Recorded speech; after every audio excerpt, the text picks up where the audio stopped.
Good morning, you guys. This is Rafael Eledge from Relics.com. Thank you for taking time to watch these videos on Relics.com YouTube channel. They have been a very positive thing, and I'm very thankful for each one of you guys. Today, we're going to talk about some stuff from the great state of North Carolina. Hey, you guys in North Carolina. Got a lot of friends over there. It's a wonderful state, an absolutely beautiful state. I enjoy going there every time I get a chance. And as for North Carolina, when was North Carolina made a state? Well, in the year of our Lord, 1712, the Carolina colony was split into North and South. But it's not quite that easy. North Carolina is a state during that time that in the East, there was a lot of money, but most of the poor folks lived over in the West. And I guess that's why my family lived over there near the Western North Carolina way back in the day. So it's been a country, or been a, can't even say the right word this morning. It's been a state that has money and some of them don't. And their buttons are kind of the same way. During the Civil War, there were 83 regiments that were sent from the state of North Carolina. And some of them had money, some of them didn't. And the buttons from the state of North Carolina show that very big change in those that had money and that didn't. They had some of this button is one of my favorite buttons during the Civil War. Made in England, brought over for those guys in North Carolina that had a pot full of money. And then there were quite a few buttons that were just very simple buttons, neat buttons, but very simple buttons that were made for those regular fighting men. And they're neat buttons when you get a chance to find them. And there's a button there are a few buttons there that you can find that are still, in the big scheme of things in Civil War button collecting, very neat for the money you spend on them. A lot of the excavated North Carolina buttons you can get for under $100 still. Which is still a lot of money, but that's for an original Confederate made button, that's not too bad. They made two major versions for those Confederate soldiers that were Southern made buttons. The first one is what is known as a sunburst. Looks like this. Sunburst for obvious reason. Center of the button, it's got the NC for North Carolina, because if you know any of them guys from North Carolina, they proud to be from North Carolina, and I respect that. And they had the big NC in the middle of the button. Sunburst rays going around. There's a few variations, and a lot of times you'll hear these buttons called cast buttons, meaning that they were cast in a mold. When you look at them really closely, and they mention this in Tice's button book, they're actually made out of a heavy gauge metal that was stamped. They were stamped, and then this is the tricky part. They applied the shank, which is the loop on the back that lets you sew it onto the uniform, like this. They applied it with just a little bit of solder. I mean, not much at all. And so most of the time when you encounter them, it's gone.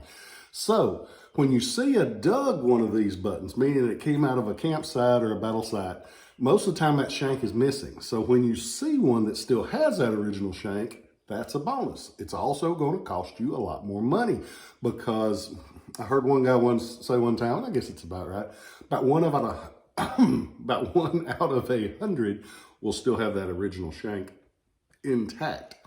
This one is a non-dug one that I've got on the site right now. You can see the NC in the center, the original shank on the back, and they're just they're a neat button. Non-excavated on these buttons, a lot tougher to find than the excavated ones, because they did get lost a lot. Not many of them were taken home and saved over the years. This one is on the website. And the other version that they do is this one. In the book, it's listed as an NC8. In Albert's button book, he gave all the buttons numbers to associate with, so you'd be able to identify your button when you were telling somebody about it. NC8 is the version. And NC8 means that it is has the North Carolina state seal, which is a beautiful seal. One of the pre-war ones, I'm going to show you one of the pre-war ones. This one is a pre-war one, And you can see that detail. It's just a beautiful scene. Those Southern die workers didn't have the ability in the machine. Well, they might have had the ability, but they didn't have the machinery to make the detail jump out like this button. So what they did, they made their version of it that was cruder and more flavorful. And it's known as a local made button, meaning that it was made in the Confederacy. And the state seal is kind of cool. It's got two ladies on it. The first one is Liberty, and she's got a pole in the right hand, and in the left hand, she's got the scroll of the Constitution.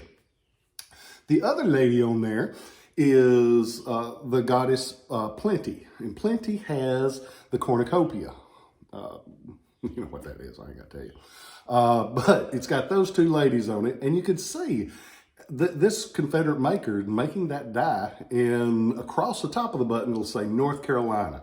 Sometimes that die work didn't turn out too well, and it'll just be a few of the letters. So when you can see all of that detail work around it, that's an extra bonus that you don't expect. There's a few different variations on it because several people made these buttons. There's two popular back marks on the back. There's one from Wilt and there's one from Myers, S.A. Myers. Both of those cats were in Richmond, Virginia, making buttons for the state of North Carolina. There's a few that are blank, and then there's a blank one with a star. One thing that the first North Carolina button I ever bought, I bought it back, it would have been 1994, 1995 from Nick Harris. Hey, Nick, if you ever catch one of these. Nick's been a dealer up in Fredericksburg, Virginia since the beginning of time. Great guy. He's helped me a lot. But he sold me my first North Carolina state seal button at a show in Marietta, Georgia. How can I remember that? Can't tell you what day of the month it is. Saved my life. But that's the way my brain works. But I looked at it and I thought, man, that's such a weird shank on that. He said, oh, that's a drilled shank. Because he's one of those guys that he likes to share his information that he's learned over the years. But it's what they did, they would cut out the design for the size of the shank and drill a hole through it. And if you don't have the heavy gauge wire to make the loop, it's functional. And that was one of the neatest things. The whole way home, I drove by myself. I drove home and I couldn't wait to show my girlfriend at the time because I thought it was the neatest thing in the world. I get home, I said, look how they made this shank. And she didn't care. It's okay. I did. I thought it was amazing. And thank you, Nick, for teaching me that. And I remembered it all this time. And a lot of those guys that helped me in those early days have no idea how much it was appreciated. And it's good to see those guys that are starting today asking those questions. And I'm thankful. So when you see people ask those questions, because they care and they want to know. And I'm very thankful for all of those new collectors that are coming along. And these videos make me proud because I get to share that information with you, and it means a lot to me. But if you go onto the website right now, ShilohRelics.com, you can see I've got as of the time of this video, I've got both of these, the non-dug versions, meaning they were handed down, saved and handed down. I've got some excavated versions. Got actually a few of them right now. So go on there and check them out.